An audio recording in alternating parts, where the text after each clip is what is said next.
ወይኔ ወይኔ የሰዓቱ ዜና ምንም ቢሆን ምንም አዘግይቼ አምጥቼላችኋለሁ። እናንተ የሚጠበቀው ላይክ፣ ሼር፣ ሰብስክራይብ እያደረጋችሁ ለብዙ ደረጃ እንድደርስ ተባብሩኝ እላችኋለሁ። የመዳም ቅመም ነኝ፣ እንደዚህ እያጸዳሁ እገኛለሁኝ።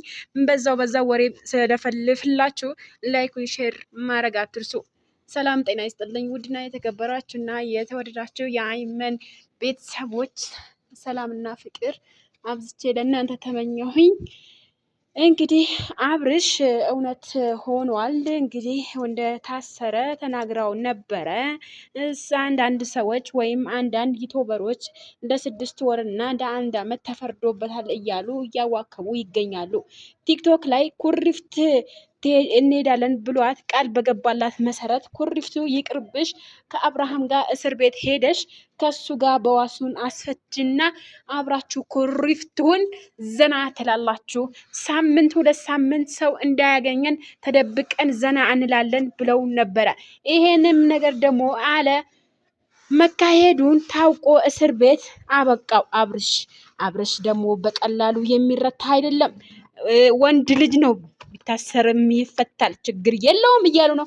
እንግዲህ የሄርሜላ አድናቂዎች እና የሩትዬ አድናቂዎች ቲክቶክ ላይ ቅውጥ አድርገውታል። ለስንት ወር ነው የተፈረደበት? የሩታ አድናቂዎች 1 ዓመት 2 ዓመት ያንሰዋል እየተባለ ነው።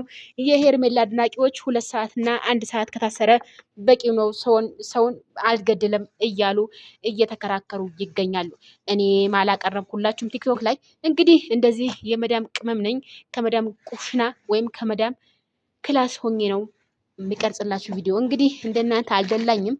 ላይክ፣ ሼር፣ ሰብስክራይብ እያደረጋችሁ ለብዙ ሰው ተደራሽነት አድርሱልኝ። በነገራችን ላይ ወደ ቁም ነገሬ ሲመጣ ማለት ነው። በነገራችን ላይ ሰው የገደለ ሰው ነው አመት እስከ ህይወት ፍጻሜ የሚታሰረው አንደኛ። ስለዛ ወንጀል እኮ አልሰራም ሰው። ያኔ ፍቅረኛው ታሰረችብኝ ብሎ በከሰሳችሁ እናንተም ደግሞ ብድር በብድር ነው። ብድር የማይመልስ ወንድ አይወለድ እንደሚባለው ሁሉ እናንተ እንደዚህ ያስባችሁ ነው አብርሃምን ወስዳችሁ ያሳሰራችሁት። ለማንኛውም ይፈታል፣ አትሰቡ። በነገራችን ላይ ሩታ ሄርሜላ ጀግና ናት። ለአንቺ ካላስፈለገች ለእኔ ያስፈልገኛል ራሱ ትልቅ ነገር ነው። በነገራችን ላይ ሩታም የልጅ አባት ነው፣ የልጁ አባት ነው። እንደዚህ አትጨክንበትም። ሲጀመር ያው ለጊዜ ተናዳ ሊሆን ይችላል፣ ተቀይማ ሊሆን ይችላል። አዎ የሚያስቀይምም ነገር ነው አብርሃም ያደረገው። ሄርሜላ ባትጠፋ ይሄ ሁሉ ደረጃ አይደረሱም ነበረ። ግን አንዳንድ ጊዜ አለማስተዋልና አለማሰብ በጣም ይገብዳል። ሰውን ቁልቁል እንደሚያስገባ፣ አደጋ ውስጥ እንደሚያስገባ በዚሁ ተረዳ ሄርሜላ። ለማንኛውም ጀግኖች ናቸው ሁለቱም ሴቶች።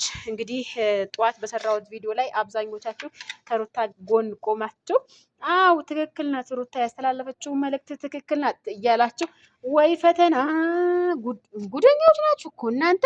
የማያልፋችሁ ነገር የለ፣ የማይረታችሁ ነገር የለ። ኮሜንት ለመጻፍ እንትንም የሚቀድማችሁ ሰው የለ። እስኪ ኮሜንት ጽፉት፣ ደግሞ ላይክ ብታደርጉ ምን ችግር አለው? አያችሁ፣ እንደዚህ መስኮት እያጸዳው ነው በነገራችን ላይ። እሺ፣ እንደዚህ መስኮትን እያጸዳው እናንተን አወራሁኝ ማለት ነው። ስለዛ ላይክ፣ ሼር፣ ሰብስክራይብ እያደረጋችሁ እንለፍ ማለት ነው። ባይ። በሌላ ቪዲዮ እንገናኝ።